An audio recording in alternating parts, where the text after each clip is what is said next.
Hey, wanted to reach out and post a little video here.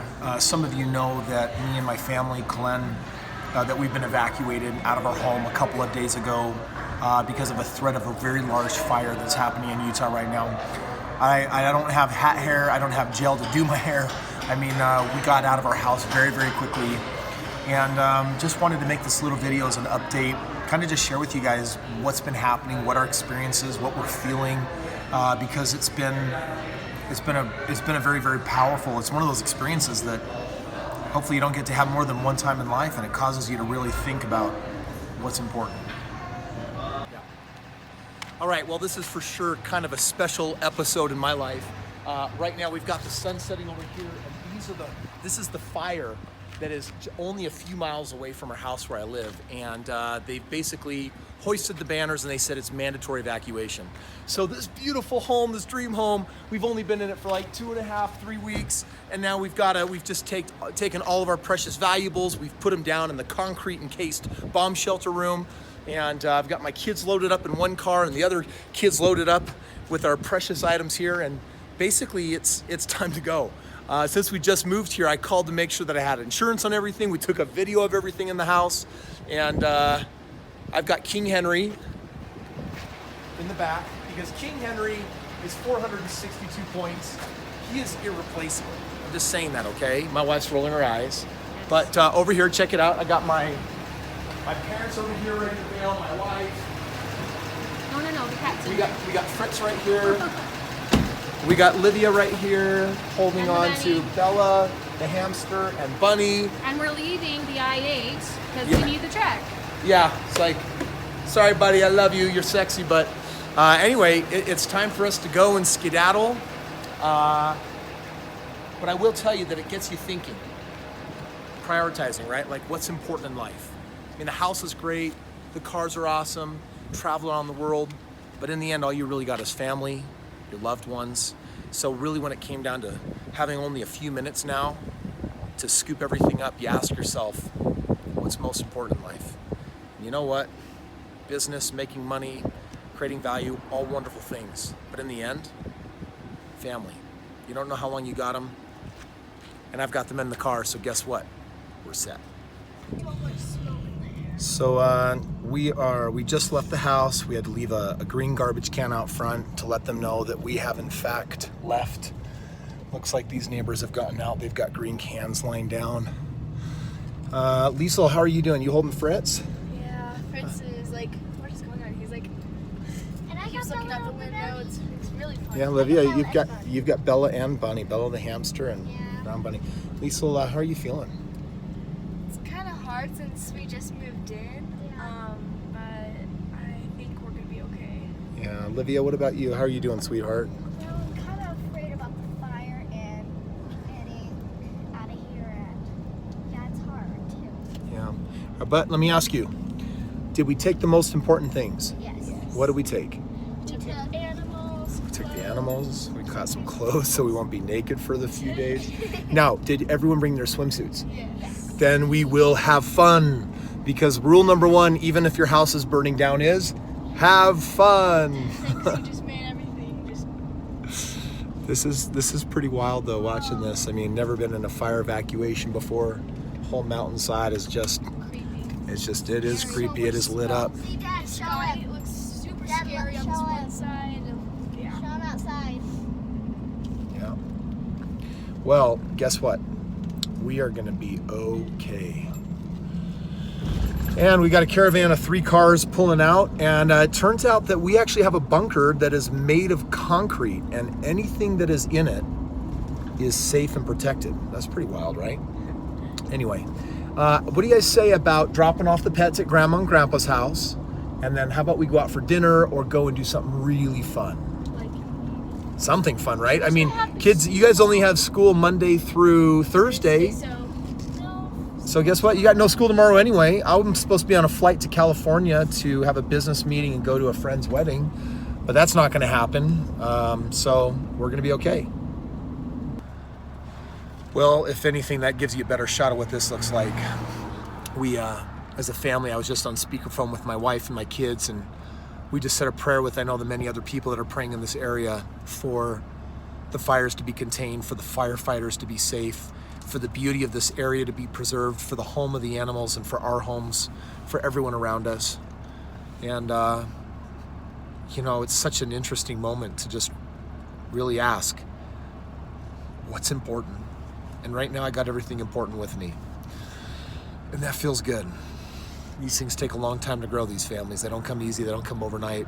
And to nurture them and to take care of them takes some love and energy. So I just feel really blessed right now. I mean, I just feel deep gratitude, because I believe in God, and I believe that God watches over us, and I believe that He is God over the winds, and that He has power to move those clouds and to save the lives that may be in danger in this area.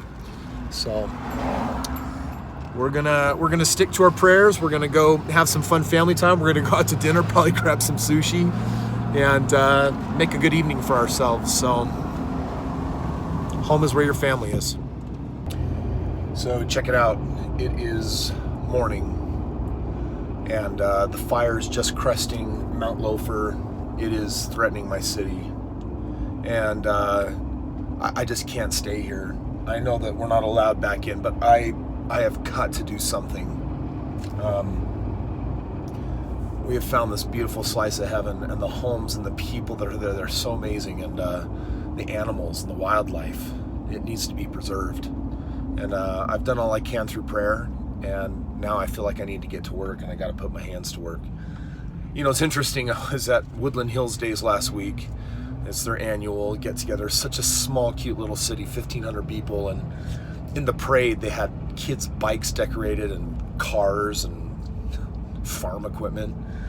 And while I was in line getting breakfast with my family, I was interested in city council, and being on the city council, I have a friend of mine that's on it, and I'm interested in helping the city grow and develop. And the fire marshal or the fireman or whoever the head fire dude is, you know, I was asking questions about city council, and he says, "We would love to have you on the fire crew." I'm just like, what? No, I'm asking about city council. He says, "Look at you, you're huge. You know, you're strong. You freaking look like a pro athlete. We would love to have you on our volunteer fireman crew thing, whatever I don't even know what they call it." And I was just like, dude, I don't want to do that. I don't want to work with my hands. I don't want to be on the fireman volunteer. I want to go serve in the city and help the city. I want to, you know, supply my leadership and my experience. I tell you what, there's nothing the city council can do right now to save this town, but the firemen can do something. And man, I can't believe that I was actually thinking down about such an important opportunity. So I'm headed back towards the fire right now. I'm in Provo, and they're having a city update meeting at the Salem Hills High School at 8 a.m. Just found out about it. I'm going to be a little bit late, but I am going there because I want to see if I can find some way to volunteer me, my hand, my muscles, my truck, and see if anything can be done whatsoever to help fight this fire and keep it from burning down our city. I was having a conversation with Clem this morning, and you know, we've had nearly 17 years now to get to know each other, and can't believe it's been that long. We used to be so different from each other, you know, opposites attracting. I think it's such a beautiful thing because we need our opposites to actually have a more balanced life. But we've found a way to build this oneness and this unity. We've taken the things that we used to fight about and aid each other and help each other. And this morning we were just kind of saying, what would happen if our house burned down? And we knew each other so well. I said, well, Glenn, you would cry, but you would be strong and you'd be okay, because you know, understand that these are just the materialistic things of the world, and they're not going to hang around anyway. And she said, Kris, you know, you're the rock. You're not going to let this phase you. You've made an agreement, a covenant with God that you're not going to allow any opposition in life. There's no trial that will ever get you down, because in that moment your heart fails you, and it means that your eye wasn't single to God. It meant that you had something in your life, a higher priority than God. You know, frankly, doesn't really, whether it's rape or your house burning down or war, I mean, these are horrible things, but you can't define your life by the bad things that happen to you. You got to do your best to learn from them, and then trust in God's higher power that there's a purpose and a reason, and there is. This is something that burns off the chaff. This is something that pulls out the strength that is inside each one of us. Our potential contains it. So I don't know what I'm going to find, but I'm really, really praying that they will let me use my muscles and my body and anything that I have to help fight this fire. So just a little update on the evacuation. So we were evacuated from our home yesterday, and we just got finished with the town hall meeting here at the local high school. As you can see, there's a lot of wonderful people that are dropping stuff off and supporting. You know, we moved a few cities over into my in-laws' home for the weekend, and right now I'm trying to coordinate to see if I can be a runner. I can help with the, with combating the fire and using any of my skills or abilities to help out here. It's a very, very surreal experience to be evacuated and to walk away from house. And this morning I had a friend actually that lived nearby that actually came up, and I got a private escort from the local deputy sheriff that actually helped us pull some of our pictures and journals, from the home. So we grabbed some of our irreplaceable items, custom paintings and things like that. So anyway, we are grateful. I am personally grateful for any prayers that you may have to help people in our city and for the fires to be dispersed. Okay, we're here at Salem Hills High School. This is the Emergency Command Center, and at 5 o'clock today, which is in like 2 minutes, they're giving the updates on how the fire's going. Definitely emotional for me today, coming back down here. Hey guys, how are you? Good to see you. You guys doing okay? Wow. Control it better. This is not quite like the other day. So right now we got the town meeting that's about to get started. Compared to yesterday or the day before, this place is packed. So it's Saturday.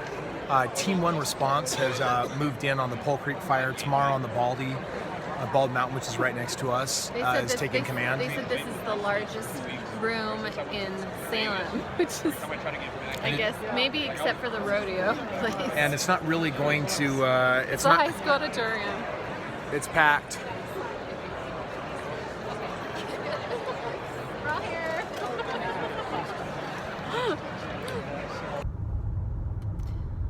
All right, well,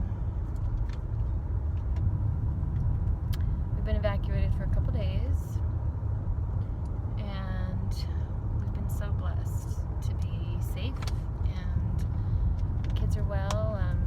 We've been trying to keep them preoccupied the last couple days to just not think about it, because they get a little freaked out, and they're just like, Mom, is our house gonna burn down, and what are we gonna do if it does? And we're like, try to be as positive as possible. Well, we held a family meeting, and we sat them all down, and we said, okay, kids, we're safe. We're lucky to live in a day and age where the local authorities have set up a grace system. Look out that window. Do you see that tall tower and the blue flashing light and the loud sound it makes? That's how they let us know. They warn us deep in advance. And because we have cars, we can always get in the car and drive to safety. So no matter what, 100% we're gonna be alive. And we're gonna be together. We're as a family, we're safe. Everyone repeat after me. I am safe. Kids need that. They have a part of that mother nesting instinct where they want to know that they are safe and cradled and cuddled. And even after you address those concerns, that it doesn't still put away some of the feelings that they have. So proactively been talking about it. How are you feeling?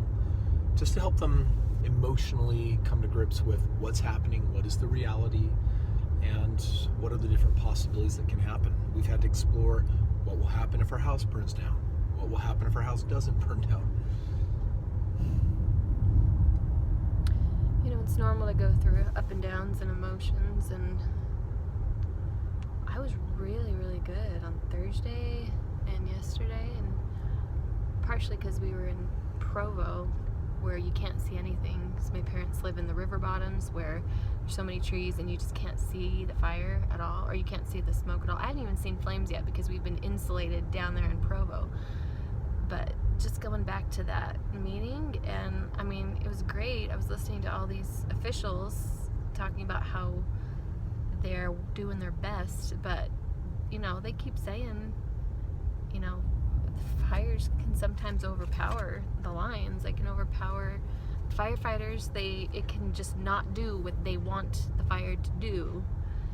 And there's a semblance of helplessness there.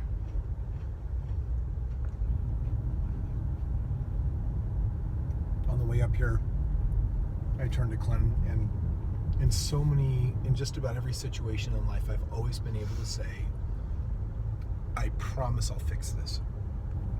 This is like one of the first times in my life I can't make that promise to my wife.